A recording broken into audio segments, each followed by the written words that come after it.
this demo is interop between Cisco and Nokia. I will let Diego introduce himself in a minute. Let me first jump on the problem statement. You know, why we even want to talk about like some control plane and the data plane separation.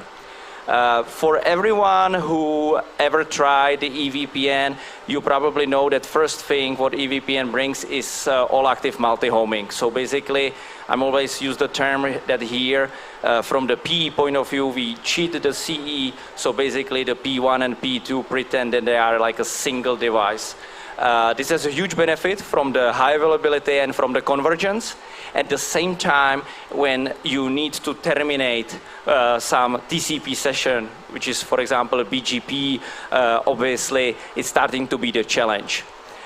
When we introduce the L3 into the EVPN, we are typically using distributed Anycast gateway. So basically, same IP address is configured and is represented on the PE1 as well as on the PE2. And it's really changed in terms of the terminating the BGP session. So when I will want to terminate, in this case, the BGP from the CE to PE, because of the bundle transparent, I don't know if it will terminate it on P1 and P2, right? So that's one challenge which we want to solve by control plane and the data plane separation. Obvious answer can be to really put the control plane out from the P1 and P2 from the CE point of view. In this case, when you will basically create the BGP session between C1 and something what we call here BGP control plane, it may be obvious. You can say that I can use the normal BGP routing, which is signal with L3 VPN or EVPN, but you must be careful because you will introduce the loop immediately. And let me very quickly go how the loop will happen, because in this case, when we will take, for example, the prefix AAA/24, which is advertised by CE, in this case, over BGP IPv4 unicast to our BGP control plane node, this prefix AA/24 will point to CE1 IP address, which is obvious, and I will learn the CE1 IP address through EVPN route type 2, which will be resolved over P1 and P2. This is a standard procedure, nothing special. But right now, because P1 and P2, they don't have reachability for this AAA/24, which means that BGP control plane has to advertise this AAA/24 to them, typically over EVPN route type 5, or it can be VPN v4 or VPN v4 unicast or VPN v6 unicast. Once it will advertise, the AAA/24 will be the next of BGP control plane. So basically, you will introduce the loop.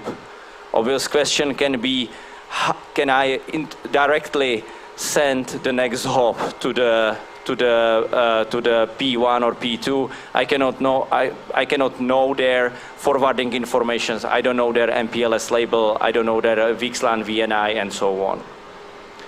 Therefore, we will use the basic mechanism, which is in EVPN route type 5.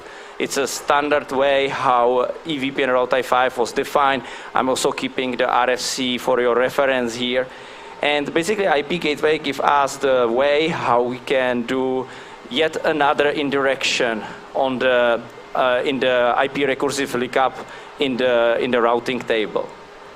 So when we will take the same example here, when we have again P1 and P2 and BGP control plane node, again I'm receiving AAA/24 on the BGP control plane node. But at this moment, the BGP control plane node is advertising the prefix with own next hop as defined in EVPN or route type 5. But at the same time, is using field for IP gateway there and is putting their original next hop, which is in this case XXX-C1, basically C1 IP address. Once this prefix is received on P1 and P2 over EVPN route type 5, P1 and P2 will not resolve this prefix over next hop, but over IP gateway field in the route type 5, which means that they will point directly to the local adjacency. So with this one, I'm really holding the BGP control plane out of my P1 and P2, but from the data plane point of view, the Ps are directly resolving prefix to the local adjacency. Obviously, something is missing because we are doing just a local stuff here.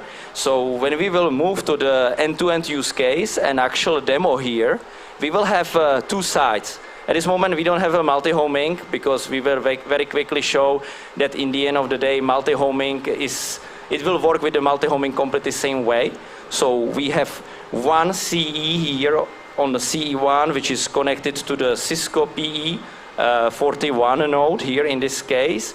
Then we have a BGP control plane node, which is another Cisco device. And then we have a remote PE, which is Nokia device 56 and another CE connected there. So basically, we have really like end-to-end connectivity over EVPN Route i5 overlay, and we are using MPLS underlay in this case. So what will happen here is that CE1 will establish direct BGP session with BGP control plane node. So you can imagine that at this moment, the P1 from the BGP session point of view is just a transport. So if you have a multi-homing or not multi-homing, it's just yet another data plane packet. I'm not terminating this IPv4 unicast BGP session there. Therefore, it may be very interesting also from the convergence when you want to do upgrade of the Ps. Really, this is a real separation. So once I will introduce the CE1 will advertise this prefix, in this case 123/24 with own next hop with 192.168.148. The BGP control plane will basically take this prefix, will resolve it over 192.168.148, which will be advertised from Cisco 41 as a route type 2. We will show in the CLI, and will basically re-advertise this prefix as a EVPN route type 5 with the IP gateway, where the IP gateway field will be 192.168.148 to basically both Cisco PE and the Nokia PE. And both of them, they will do recursive lookup and will resolve over this route type 2. So it means that in the forwarding table, when we will look at from the Nokia point of view, for example, the prefix 123/24 will point to 192.168.148, and 148 prefix is pointing to Cisco PE, which is 103.03.41 in this case. So let's go to some real CLI. So first, I will show you on the BGP control plane node. Sorry, I have to disable the presentation mode. So first we can look at the BGP control plane node. So first, what I want to see that I'm receiving this prefix 123/24. That's one thing. I can see that the next hop is 192.168.148. Then I can go and I can check how basically 192.168.148 is received on this node. I can see that it's received via route type 2, EVPN route type 2, and it's pointing to 100.03.41, which is Cisco node PE41.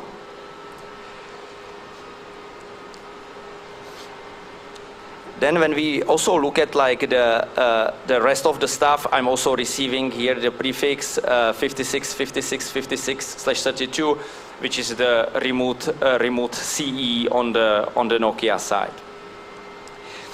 Let's go very quickly on the PE1, which is Cisco PE41. So here, the most important right now, I'm receiving this route type 5, which you can see that it was generated from this node 60, which is a Cisco BGP control plane node. And I'm advertising this route type 5 with the IP gateway field 192.168.141. So therefore, I'm reminding again, therefore I'm able to do recursive lookup and I'm able to do resolve over this prefix. And I will give microphone to Diego. All right, hello everyone, me again. I'm sorry about that.